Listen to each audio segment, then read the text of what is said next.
ನಿಮ್ಮಲ್ಲಿ ಅನೇಕರಿಗೆ IVF ಎಂದ್ರೆ ಏನು ಅಂತ ಪ್ರಶ್ನೆ ಇರುತ್ತೆ. ಸಂತಾನಹೀನತೆಗೆ IVF ಅನ್ನೋದು ಒಂದು ಚಿಕಿತ್ಸೆ. IVF ಅಂದ್ರೆ ಇನ್ ವಿಟ್ರೋ ಫರ್ಟಿಲೈಸೇಷನ್. ಅಂದ್ರೆ ಇನ್ ವಿಟ್ರೋ ಅಂತಂದ್ರೆ ಶರೀರದಿಂದ ಆಚೆ, ಫರ್ಟಿಲೈಸೇಷನ್ ಅಂದ್ರೆ ಬೆಸೆಯೋದು. ಸೊ ಶರೀರದಿಂದ ಆಚೆ ಒಂದು ಮೊಟ್ಟೆ ಹಾಗೂ ಒಂದು ವೀರ್ಯ ನ ಬೆಸೆಯೋದು, ಅದರಿಂದ ಭ್ರೂಣ ಉತ್ಪತ್ತಿ ಆಗುತ್ತೆ. ಅದನ್ನ ಇನ್ ವಿಟ್ರೋ ಫರ್ಟಿಲೈಸೇಷನ್ ಅಂತ ಕರಿತೀವಿ.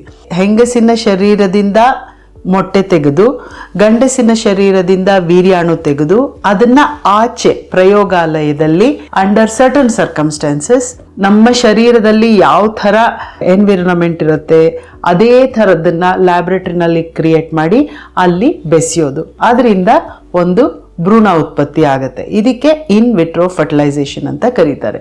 ಇದನ್ನ ಸಾಮಾನ್ಯ ಜನರು ಟೆಸ್ಟ್ ಟ್ಯೂಬ್ ಬೇಬಿ ಅಂತಾನು ಕರೀತಾರೆ. ಇದು ಎಲ್ಲಾರ್ಗೂ ಬೇಕಾಗಿರಲ್ಲ.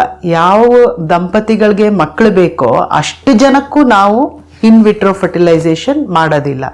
ಕೆಲವರಿಗೆ ಯಾರಿಗೆ ಟ್ಯೂಬ್ಸ್ ಬ್ಲಾಕ್ ಆಗಿರುತ್ತೆ, ಅಂದರೆ ಗರ್ಭನಾಳ ಯಾರಿಗೆ ಬ್ಲಾಕ್ ಆಗಿರ್ಬೋದು, ಅಥವಾ ಗಂಡಸರಲ್ಲಿ ತುಂಬಾನೇ ತೊಂದರೆ ಇರ್ಬೋದು, ವೀರ್ಯಾಣುಗಳದ್ದು ತೊಂದರೆ ಇರ್ಬೋದು, ಅಥವಾ ಅವರು ಎಲ್ಲ ಥರದ ಪದ್ಧತಿಗಳನ್ನೂ ಟ್ರೈ ಮಾಡಿ ಆಗದಂಗೆ ಕೊನೆಗೆ IVF ಮಾಡಿಸ್ಕೊಳಕ್ಕೆ ಬಂದಿರ್ಬೋದು, ಅಥವಾ ತಾಯಿ ಏಜ್ ಅಂದರೆ ಹೆಂಗಸಿನ ಏಜ್ ವಯಸ್ಸು ಜಾಸ್ತಿ ಆಗ್ತಾ ಇದ್ದಂಗೆ ಅವ್ರಿಗೆ ಸಾಮಾನ್ಯ ಚಿಕಿತ್ಸೆಯಲ್ಲಿ ಒಂದು ಫಲಿತಾಂಶ ಕಾಣೋದು ಕಮ್ಮಿ ಆಗಿರುತ್ತೆ.